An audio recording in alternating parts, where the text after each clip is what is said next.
പ്രിയപ്പെട്ട ചേട്ടാ, നീ ഇത് അനുസരിക്കണം. അതായത് നിന്റെ കുഞ്ഞിനെ ഈ കോളേജിലാണോ കർത്താവെ വിടേണ്ടത് എന്ന് നീ ചോദിക്കണം.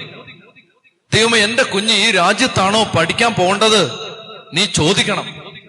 എന്റെ കുടുംബം കർത്താവെ ഈ സ്ഥലത്താണോ ജീവിക്കേണ്ടത്, അല്ലെങ്കിൽ മറ്റൊരു സ്ഥലത്തേക്ക് ഞങ്ങൾ പോണോ, ഇവിടേക്ക് ഞങ്ങൾ പോണോ, നീ ചോദിക്കണം. എന്റെ പ്രിയപ്പെട്ട തെരഞ്ഞെടുക്കപ്പെട്ട സമർപ്പിതയെ നീ ചോദിക്കണം, കർത്താവെ ഞാൻ ഈ ശുശ്രൂഷയാണോ ചെയ്യേണ്ടത്, ഞാൻ ഇതിനാണോ നീ എന്നെ വിളിച്ചിരിക്കുന്നത്, നീ ചോദിക്കണം. എന്നോട് പല ആളുകളും ഞാനിത് പ്രസംഗിച്ചു കഴിയുമ്പോ എന്റെ ഫോൺ നമ്പർ എവിടെന്നെങ്കിലും തപ്പിയെടുത്തിട്ട് ചില ആളുകൾ എന്നെ വിളിച്ചിട്ട് പറയും, അച്ഛാ ഞങ്ങള് ഒരു വീട് വാങ്ങിക്കാൻ പോവാണ്, അച്ഛനൊന്ന് പ്രാർത്ഥിച്ചിട്ട് പറയണം ഇത് വാങ്ങിക്കണോ വേണ്ടയോ എന്ന്. എന്നോട് ചോദിക്കുന്ന ഒരാളോടും വാങ്ങിക്കണമോ വേണ്ടയോ എന്ന് ഞാൻ പറയില്ല.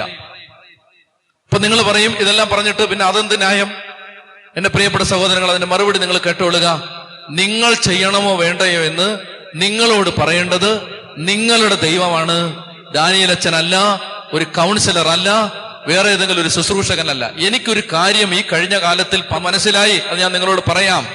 സന്ദേശങ്ങൾ എടുക്കാൻ വേണ്ടി ഓരോരുത്തരുടെ അടുത്ത് പോയി സന്ദേശങ്ങൾ ഏറ്റെടുത്ത് ആ സന്ദേശവുമായിട്ട് ജീവിതത്തിൽ ഓരോ കാര്യങ്ങൾ ചെയ്ത് ജീവിതം തകർന്ന അനേകരെ ലോകരാജ്യങ്ങളിൽ അനേക ഇടത്ത് വെച്ച് ഞാൻ നേരിട്ട് കണ്ടിട്ടുണ്ട്. Now you believe me. മനസ്സിലായോ നിങ്ങൾക്ക്? അതായത് സന്ദേശം എന്റെ കൂടെ ഉണ്ട്, പ്രാർത്ഥിക്കുന്ന മക്കള്, വിശുദ്ധിയുള്ള മക്കള്. സന്ദേശം ഞാൻ സ്വീകരിക്കാറുണ്ട്. പക്ഷെ നിങ്ങളൊരു കാര്യം ശ്രദ്ധിക്കണം. നാഴികയ്ക്ക് 40 വട്ടം ബ്രദറെ അങ്ങനെ ചെയ്യട്ടെ, അച്ഛാ അങ്ങനെ ചെയ്യട്ടെ, സിസ്റ്ററെ അങ്ങനെ ചെയ്യട്ടെ, ധ്യാനഗുരുവേ അങ്ങനെ ചെയ്യട്ടെ, ധ്യാനകേന്ദ്രമേ ഞങ്ങൾ നിങ്ങളുടെ അടിമകളായിട്ട് ജീവിച്ചോളാം, ഞങ്ങൾക്ക് അടിമകൾക്ക് എല്ലാ ദിവസവും പറഞ്ഞ ഓരോ ദിവസവും ഞങ്ങൾ ചെയ്യേണ്ടത്. എന്റെ പ്രിയപ്പെട്ട മക്കളെ, യേശുക്രിസ്തു ചോര കൊടുത്ത് നിങ്ങളെ വീണ്ടെടുത്തതല്ലേ? നിങ്ങൾ ദൈവപിതാവിന്റെ മക്കളല്ലേ? നിങ്ങൾ ഭിക്ഷക്കാരാണോ? നിങ്ങൾ വല്ലോരെ അടുത്ത് പോയി എപ്പോഴും ഇങ്ങനെ ചോദിച്ചുകൊണ്ടിരിക്കേണ്ട ആവശ്യമുണ്ടോ? നിങ്ങൾ മുട്ടുകുത്തിയിട്ട് നിങ്ങൾ വിശ്വസിക്കും, ഞാൻ എന്റെ ഈശോ ചോര കൊടുത്ത് വീണ്ടെടുത്ത്, എനിക്ക് പാപമുണ്ട്, കുറവുണ്ട്, പോരായ്മയുണ്ട്, പ്രശ്നമുണ്ട്, അതൊക്കെ ശരിയാ. പക്ഷെ എന്റെ കർത്താവ് എന്നെ രക്തം കൊടുത്ത് വീണ്ടെടുത്തതാണ്. മാമോദീസ വെള്ളം തലയിൽ വീണ് ഞാൻ പരിശുദ്ധ തൃത്വം കൊണ്ട് ആത്മാവിൽ മുദ്രയിടപ്പെട്ട ആളാണ്. യേശു തന്റെ രക്തം കൊണ്ട് വീണ്ടെടുത്ത ആളാണ്. എന്റെ ഉള്ളിൽ പരിശുദ്ധാത്മാവ് കൊണ്ട് ഈശോയുടെ ശരീരം രക്തം ഞാൻ സ്വീകരിക്കുന്നതാണ്. Now you tell me what I should do. You tell me. കർത്താവേ നീ പറ. അപ്പൊ എന്നോട് ആളുകൾ പറഞ്ഞു, അച്ഛാ ഞങ്ങൾ ചോദിച്ചാ ദൈവം മറുപടി പറയുമോ? എനിക്ക് നിങ്ങളോട് പറയാനുള്ളത്, നിങ്ങൾ ചോദിച്ചു നോക്ക്, മറുപടി പറയുമോ എന്നറിയാം. നിങ്ങൾ ചോദിച്ചു നോക്ക്. നിങ്ങൾ ചോദിച്ചാ ദൈവം മറുപടി പറയില്ലോ നിങ്ങൾക്കറിയാം. നിങ്ങൾ ചോദിക്കേ.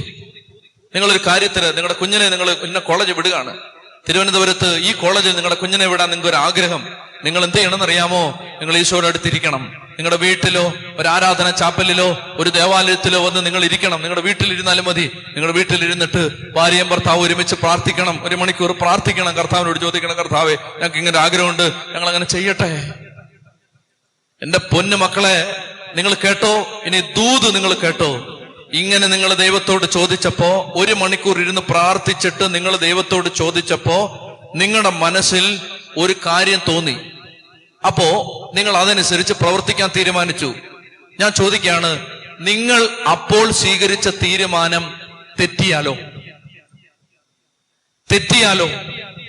തെറ്റില്ലെന്ന് എനിക്ക് പറയാം. നമ്മൾ മനുഷ്യരാണ്. ദൈവം പറഞ്ഞതെന്ന് വിചാരിച്ച് നമ്മൾ 1 മണിക്കൂർ ദൈവത്തോട് ചോദിച്ചിട്ട് ദൈവം പറഞ്ഞതിന് പ്രകാരം നമ്മൾ വിചാരിച്ചു ദൈവം എങ്ങനെയാണ് പറയുന്നത്, നമ്മൾ അങ്ങനെ ചെയ്തു. തെറ്റിയാലോ? എന്റെ മറുപടി ഞാൻ പറയട്ടെ.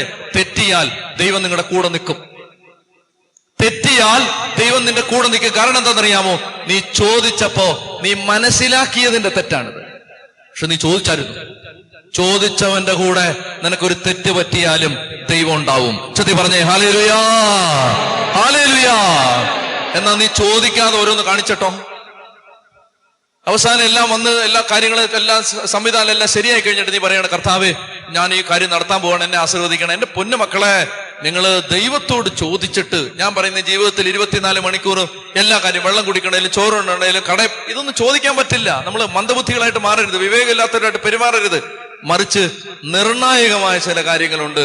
കൊച്ചിനെ ആരെ കൊണ്ട് കെട്ടിക്കണം, കുഞ്ഞിനെ എവിടെ സ്കൂളിൽ വിടണം, ഏത് സ്ഥലത്ത് അതിനെ പഠിക്കാൻ വിടണം, ഏത് രാജ്യത്തേക്ക് അത് പോകണം, നമ്മൾ എന്ത് വരുമാനത്തിന് നമ്മൾ എന്ത് വഴി കണ്ടുപിടിക്കണം, നമ്മൾ എവിടെ വീട് വെക്കണം, ഇതൊക്കെ നിലനിൽക്കുന്ന തീരുമാനങ്ങളാണ്. ഈ തീരുമാനങ്ങളിൽ നമ്മൾ ദൈവത്തോടൊരു ആലോചന ചോദിക്കാനുണ്ട് എന്നതാണ് എനിക്ക് ഈ രാത്രി നിങ്ങളോട് പറയാനുള്ള രണ്ടാമത്തെ കാര്യം.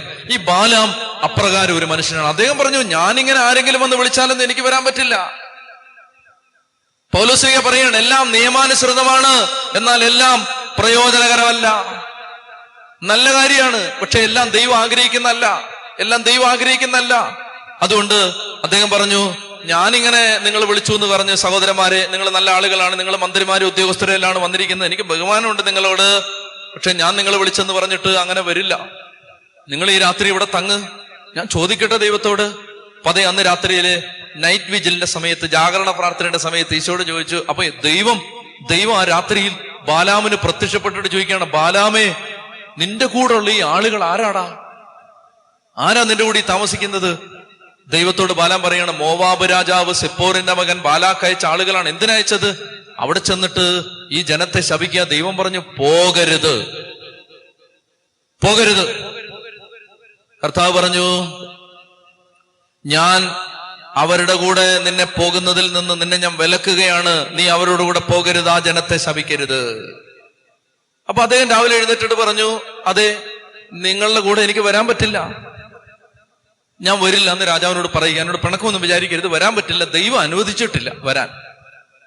അപ്പൊ ബാലാക്ക് രണ്ടാമതൊരു ടീമിനെ അയച്ചു. ആദ്യം വന്നത് സാധാരണ ഉദ്യോഗസ്ഥരാണ്, രണ്ടാമത് വന്നത് പ്രധാനമന്ത്രിയും പല വകുപ്പിന്റെ തലവന്മാരും മന്ത്രിമാരെല്ലാം കൂടാണ് വന്നിരിക്കുന്നത്.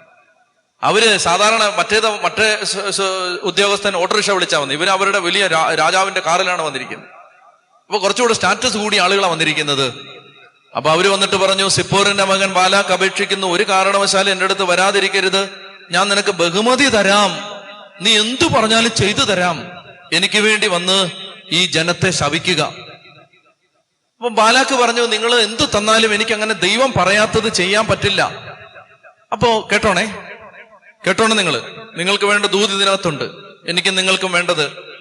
ബാലാം പറയുകയാണ്, ബഹുമതി തരുമെന്ന് നിങ്ങൾ പറഞ്ഞു, എന്തു ചോദിച്ചാലും തരാന്ന് പറഞ്ഞു, പക്ഷെ എനിക്ക് അങ്ങനെ എന്ത് തന്നാലും ദൈവം അനുവദിക്കാത്തടുത്ത് വരാൻ പറ്റില്ല. പക്ഷെ ബഹുമതി കിട്ടുമെന്ന് കേട്ടപ്പോ, പണം കിട്ടുമെന്ന് കേട്ടപ്പോ, കുറച്ചുകൂടെ ഉന്നത സ്ഥാനം കിട്ടുമെന്ന് കേട്ടപ്പോ ബാലാമിന്റെ ഉള്ളിൽ ദൈവം പറഞ്ഞു പോകണ്ടെന്ന്, പക്ഷെ ബാലാമിന്റെ ഉള്ളിൽ ഒരാഗ്രഹം വരികയാണ്. അപ്പൊ അദ്ദേഹം പറയാണ്, ഞാൻ ഒന്നുകൂടൊന്ന് ചോദിക്കട്ടെ, ചിലപ്പോ അനുവദിച്ചാലോ, ഒന്നുകൂടെ ചോദിക്കട്ടെ. ഇങ്ങനെയാണ് ചില പെൺകുഞ്ഞുങ്ങള് ചില കല്യാണങ്ങൾക്ക് വേണ്ടി കർത്താവിനോട് പ്രാർത്ഥിക്കുന്നത്.